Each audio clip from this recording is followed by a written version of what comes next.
Welcome to the Come to Your Senses podcast. I'm your host, Mary Lofgren. Here we explore how to live bravely and beautifully through pleasure, mindfulness, embodiment, femininity, beauty, art, and of course, everyday sensuality. Hello, beautiful, and welcome to Come to Your Senses, the School of Sensual Living podcast. This is Mary Lofgren, and I'm so excited to share with you this inaugural episode, which is really starting at the beginning with redefining your relationship to your sensuality. So that word, sensuality, means a lot of different things to a lot of different people. For some people, simply saying the word sensuality is uncomfortable because of its eroticism. For some people, sensuality feels unattainable because they equate it with a life of endless comfort, such as, never having to work again and going on endless vacations and eating chocolate all the time. For some people, sensuality feels like a ship that sailed 10 or 20 years ago that's no longer available to them because it's only available to the young and thin and spry. For some people, sensuality feels so inaccessible because who has the time when you're running a family and working and maybe running a business or just even doing one of those things? And for many, it brings up such extreme vulnerability that it is just so much easier to leave that door closed and to go through life numb but invulnerable. And no matter where you find yourself on that spectrum, what we're going to talk about today is a redefinition of sensuality that is available and accessible and beneficial to everyone. And where I'd like to begin is by sharing a story with you of being 7 years old and making my sacrament of penance. And the context of this story is, it's a story that I think we can all relate to as a formative story of the decisions that we make about feeling good in our body and what that means. So when I was a child, I was very, very Catholic. I loved religion. Really, the essence was that I loved God and I loved love and I loved Jesus and the unconditional love that represented. And the only way that I had to express that love was within the very limited confining structure of the Catholic Church. But at 7 years old, I didn't know any better, so I just felt like church was Disneyland. So your penance is when you first confess your sins to a priest in order to receive forgiveness. And I'm wearing the white first penance dress and the white Mary Jane's patent leather, and I'm walking up onto the marble altar, and my heels are click-clacking, and I feel like such a grown-up. And I go in, and I feel extremely proud of myself that I choose to visit the priest face-to-face instead of going behind the screen, cowering in shame. And I kneel down and I say, "Bless me, Father, for I have sinned." Old priest, white hair, bad breath, the whole deal. And I say, "Bless me, Father, for I have sinned." And now comes the moment when I am to tell him my sins. And I realize that I'm 7 years old and I don't really have many sins. I haven't killed anybody. At that point, I wasn't really having lustful thoughts. I was having crushes, which I had mixed feelings about, but I really kind of searched myself, and when I couldn't come up with anything, I just made a couple of things up. So I remember telling him this was true, that I had done a cartwheel that morning in my kitchen, which my grandmother had forbade me to do, and she wasn't looking, but felt sinful anyway. We had a cookie jar that was shaped like a Franciscan friar, and it said on the outside, "Thou shalt not steal." And I would steal cookies from that jar and sweets from that jar when no one was looking. And then I just randomly blurted out, "I burnt the toast this morning," and hoped that would somehow count. And so the priest gives me my penance, and penance, as it's defined by the dictionary, is voluntary self-punishment inflicted as an outward expression of having done wrong. Ouch. So the priest gives me a couple of prayers, and one of them is the act of contrition. And then so I walk out and I kneel down in the church, and I've got my hands perfectly poised in prayer under my chin, and my spine is straight. And I say my act of contrition, and my lips are whispering these words. I firmly intend, God, with your help, to do penance, to sin no more, and to avoid whatever leads me to sin. And while my little lips are uttering these words, my mind comes in like a charging bull and says, "But Mary, you like sinning." I remember it so clearly. I remember hearing those words in my mind and being so horrified that I shoved them out of the way and covered them up like a dog kicking dirt over its poop. And I just remember in that moment that neural pathway being formed, like a significant, if I think about neural pathways as like railroad tracks, a significant chunk of the railroad track being laid down that formed the belief that if I'm feeling good in my body, doing cartwheels or eating sweets, it must mean I am doing something very, very wrong. And that if I am suffering, it must mean I am in God's pocket. And so this particular railroad track led to a number of different stops on my life journey that I'm going to share with you throughout this podcast that I won't be sharing with you today. But some of the brief overview is falling very deep into rigidity around my faith and wanting to be a nun until I was a teenager.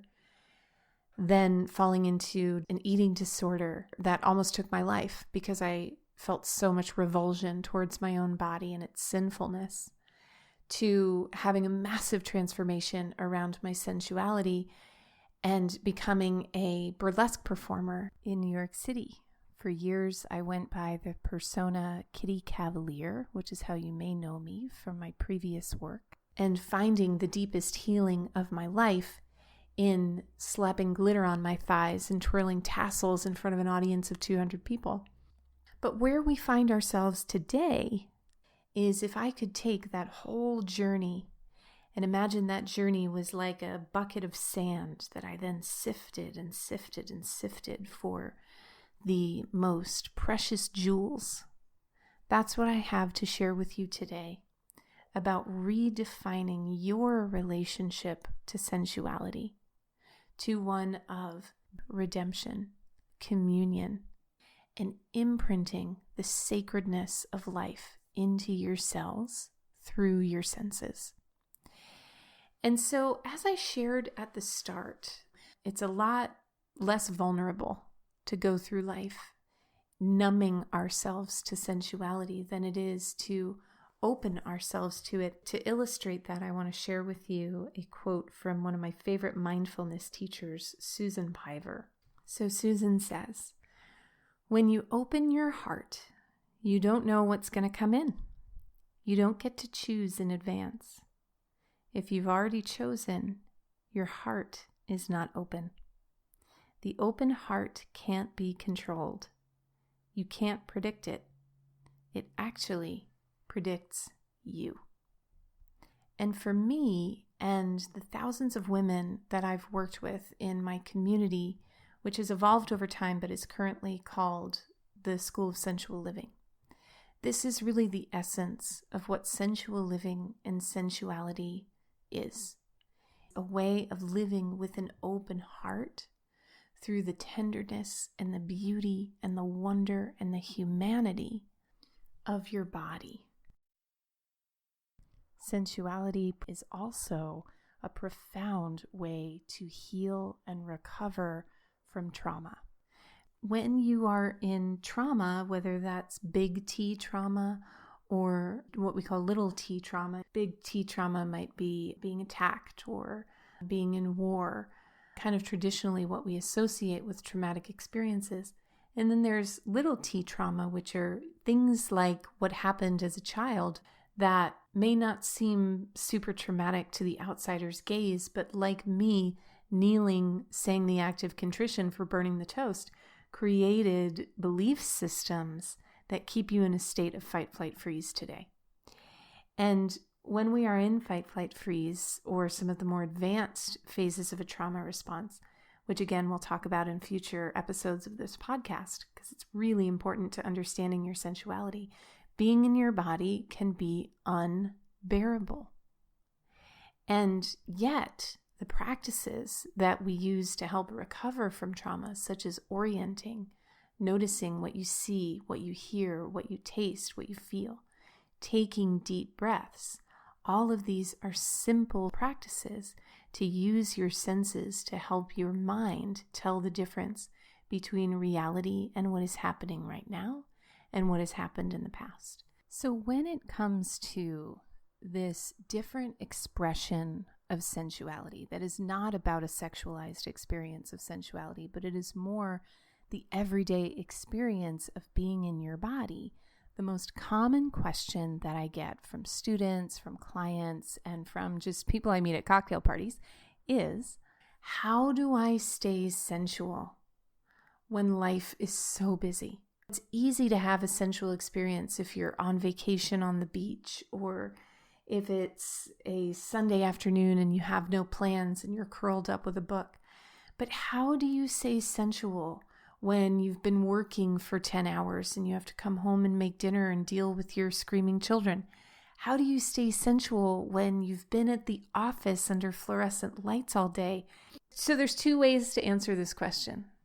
There's the traditional way, which is the work harder method. Well, you could buy yourself flowers to put on your desk every week, and you could go home and you could make dinner and you could eat it on your good china, and you could put lavender in your kid's bath. And do you hear in my voice how my tone and my pitch and my speed has picked way up? And all of these are great ideas. And it's not that those things won't impart more sensuality in your life, but I'm less and less interested in the work harder method when it comes to having an experience of this energy that we sometimes call the feminine, which is this more receptive, more slow, more in the moment, more sensual energy. And an experience of sensuality that is not about making you work harder or do more, where it is a shift in mindset, not an increase in consumption. I'm going to say that again. Where your orientation to sensuality is about a shift in mindset, not an increase in your consumption. Intrinsic instead of extrinsic. It doesn't require you to change anything except where and how you put your attention. And what I want to share with you now are ways that you can put this shift in mindset into practice. And if you're like me, if you hear 5 ways to do anything, you just want to run. I saw on the internet recently, like 5 simple ways to heal your mother wound. And, it's just crazy to me. And yet it's not crazy. We want things to be figure outable, right? We want things to be simplified and distilled down to 5 steps so that we can conquer them. And I want to just qualify and say that this is not 5 steps to transform your relationship to sensuality and then you're done. And so these are 5, if you think about a bag full of jewels, these are 5 jewels that I've plucked to embodying this shift in mindset around sensuality.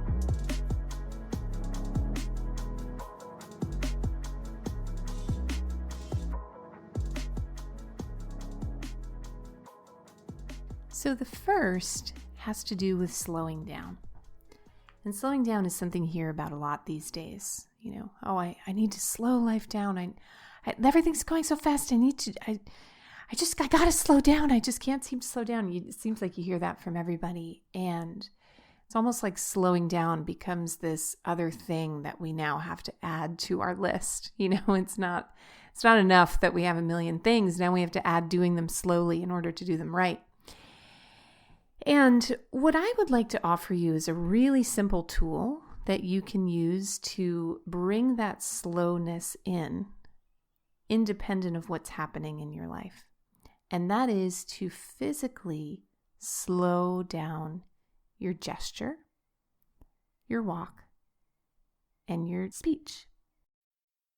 I heard this radio commercial recently for a detergent, and there was the talking of the detergent and the features and the benefits and the brand name. And then right after saying the brand name at the end, they allowed for just the sound of a washing machine sloshing. And I just thought, God, that is so genius to make people pay attention, because there's so much noise in this world and we don't pay attention to the noise. We pay attention to the quiet. And the same goes for when you are in conversation. So the next time you're in a conversation, and you can even try it with me now, you'll notice that on this podcast, I try to speak slowly and deliberately, and I offer deliberate pauses between the words to give your mind a chance to chew before it swallows. And so the next time you find yourself in a conversation, physically slowing down the gestures of your hands, physically slowing down the speed and the pace of your words, and you will automatically notice that life and time begins to slow, and you didn't even have to finish the laundry. The second way to embody this new mindset around sensuality is to change your thought and allow that to change your sensory experience. So I'll invite you to do this with me now, whether you're sitting, you can even do this if you're driving a car, you can do this if you're walking. I want you to just notice your body language as it is now. And just notice what's going on with your spine, your shoulders, if you're walking, your pace, your attention. And now I want you to just repeat with me like a mantra. I am a mesmerizing, sensual creature. I am a mesmerizing, sensual creature. And as you begin to repeat that mantra, allowing your body to respond. So if you are a mesmerizing, sensual creature, how do you sit? How do you stand? How do you walk? And so noticing how being a mesmerizing, sensual creature is really just one thought away. That it's not something that you have to learn, but rather something to remember simply by changing and adopting your belief and allowing your body to respond to that inner knowing. And if you found that exercise kind of awkward and like you didn't really know what to do with your body, this next exercise may help you go deeper into the experience. And so I want you to just take your wrist, your inner arm, and expose it. And with the other hand, begin to stroke from wrist to elbow, just touching your skin. And what I want you to do right now is I want you to make it look really sensual, look really sexy. Focus all your intention on how it might look to an admirer who you're trying to appear sensual to. And then when you're complete, if you're in a place where you can close your eyes and it's safe and comfortable to do so, closing your eyes and focusing entirely on what it feels like to let your senses take the lead. When you focus your attention on allowing this experience to feel sensual and let go of how it looks, how does that change your experience? And then when you're ready, you can open your eyes. And if we were in class together, I would ask you, how did that feel? What did you notice? And I'm always curious about that, so please feel free to connect with me on Instagram, Hello Mary Lofgren, to share with me what you noticed from that exercise. But, often when it comes to adopting these new beliefs, it can feel like such a head game. And sometimes a mantra can feel like a thought on lease or a thought on rent that you're borrowing. And that's fine. Borrowing beliefs is just fine. But in this conversation around embodiment, as my friend Rochelle Sheik would say, focusing less on what it looks like, more on how it feels to be in your senses and to be that mesmerizing sensual creature. The fourth way to have a sensual experience, no matter where you are, no matter what you're doing, is to shift the way that you listen. So I've taken tons of courses on communication and assertiveness and listening skills and coaching and feeding back to people what you hear and focused attention and all of these things. But the most effective listening skill I've ever heard and the most sensory is from a meditation teacher named Deborah Eden Tull. And I was in a workshop with her and she said, really great listening is just a practice of relaxation.